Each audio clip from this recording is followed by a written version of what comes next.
Good morning, good afternoon, or perhaps even good evening. If you are new to my channel, welcome, and if you've been here before, welcome back. Make sure you hit that subscribe button down below. So if you clicked on this video, I'm sure you probably know that today we are reviewing Dune by Frank Herbert. It's the big one, so it took me a while to get through, but I really liked it. Number one, I want to say that I'm not going to be divulging the entire plot, but this will have spoilers in it. I'm going to assume that those watching this video have either already read the book or know the basic plot. So again, I'm not going to divulge all of the bits and pieces of it, but there will be some spoilers. So the Dune movie was supposed to come out back in last December, and due to the pandemic, it was postponed to this October, which was good for me because I started reading it in September thinking it was going to take me a couple months to finish.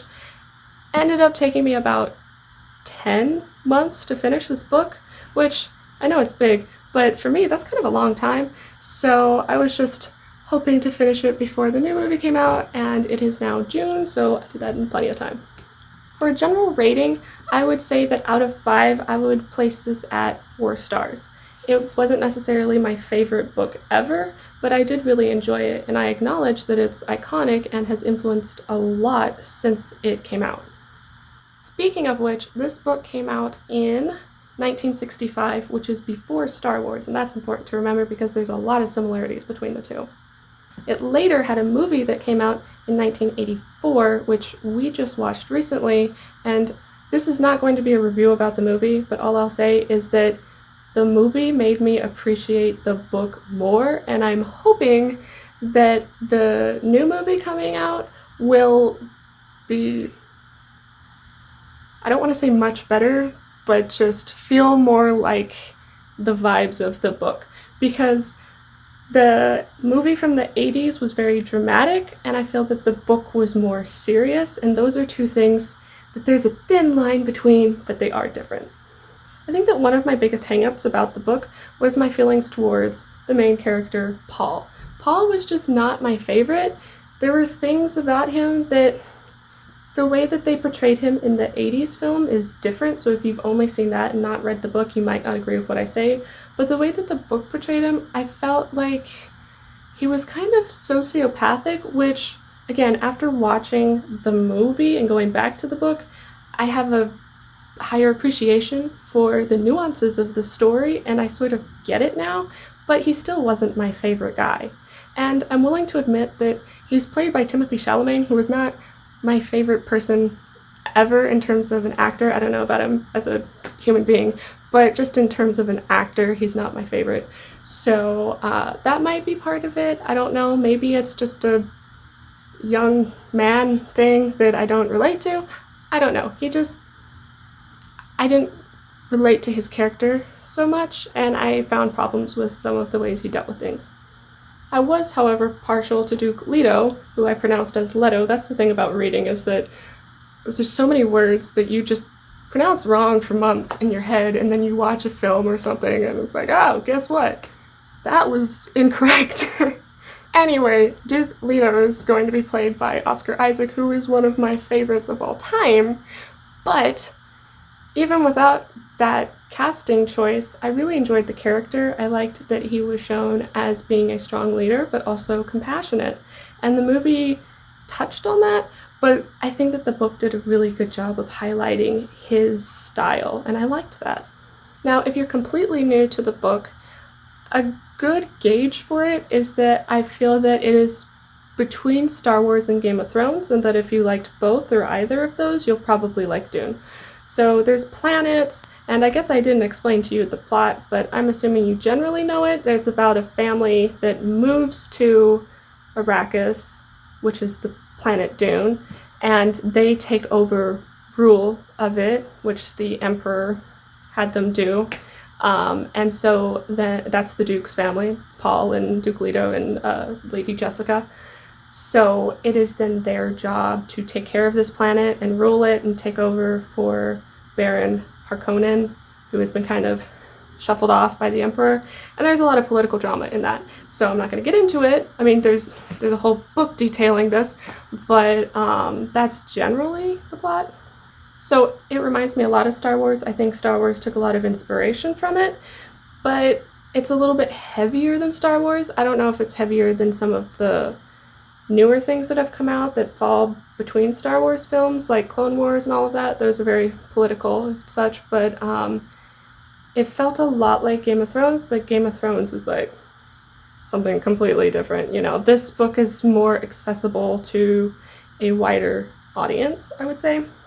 Like I said, there's a lot of nuance in it and things that younger people may not understand completely about some of the plot that goes on.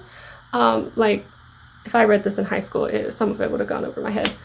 But it is not like Game of Thrones in the way that Game of Thrones is very graphic and violent and all of that. The Baron and his family, they're violent, and so it has the capacity for that, but is not at all in the same ballpark as Game of Thrones in that regard of like adultness.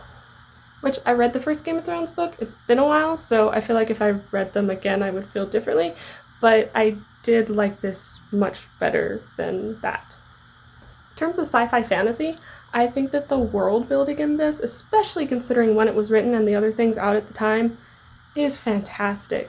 The way that the planets are, there's a whole appendix section talking about the history. I really enjoyed that, and I thought that was cool with the Fremen and all of that. It was super interesting for the way that they live. Going to writing style, I'm not a fan of the shifting inner monologue situation where you're sort of in the headspace of one character and then it moves to the headspace of another character. I don't like that. That's not my favorite. I am cool if there's just like an unbiased third party omniscient observer situation where you sort of follow one character, or maybe you touch on multiple characters. But if you're doing an inner thought dialogue, I feel like that needs to at least be broken up with paragraphs. Now, some people might like this. This is just a personal preference thing. But I would prefer that went in sections, not like, here we're in Paul's head, oh, now suddenly we're in Jessica's head. That was difficult for me to get over as a reader, and they captured that in the movie, the 80s movie, a little bit, but, and again, whenever I talk about the movie, I'm talking about the 80s film because the one coming out this year has not come out yet. So this book is in 3 parts, and the very first part took me the longest to get through. I was getting used to the characters. I feel like if I read it again, I would get through that part much more quickly because I would know what is important to pay attention to, sort of like reading the Silmarillion. But as far as the plot goes, even though I appreciated a lot of book 1, I think that books 2 and 3 were my favorite, probably with book 2 being the one I liked the most. I think because the Fremen, and I pronounced them Freeman before, but the Fremen were really cool to me, and I liked the way that their culture was set up, and I really like Chani. I think she's cool. The 80s film did her a disservice, but I really like the character, and I'm excited to see how Zendaya plays her. I think Stilgar is actually one of my favorite characters of the whole book, which is funny because he's only in it just a little bit, but I think he's really cool. Something that I feel like the movie glossed over was how in the book they make a big point about religious extremism versus oppression, and I feel like that's really relevant right now, so I'm super curious to see if the new movie talks about that or not, because that's sort of a big deal, and they talk a lot about violence and how violent is too violent when you're being oppressed by leaders that have way more power than you. So is there a certain point where you lose yourself in the violence and you become less of a person because of that? Or is it a valiant effort for you to overthrow those oppressing you?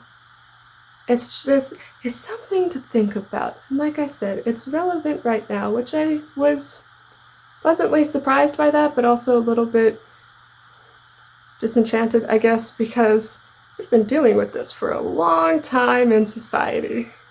So to sort of top things off, would I read the rest of the books in the series? And the answer is maybe. So right now I have a lot of books on my to-be-read pile. I'm more likely to read the rest of the books now that I've seen the movie, because like I said, the movie, the 80s film, made me appreciate the book more, and so I'm more interested in some of the rest of the plot and some of the rest of the issues that the author may bring up.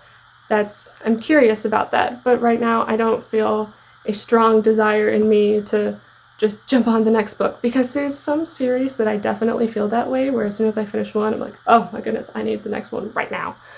But this didn't make me feel that way. I don't know if it was written in a way that made it okay for it to be a single book in the series. Like, if he wasn't planning on writing more books at that point or not, I don't know. But it sort of felt like it could be expanded upon or standalone, so I think that's part of the reason I feel like okay ending with this one, so we'll see.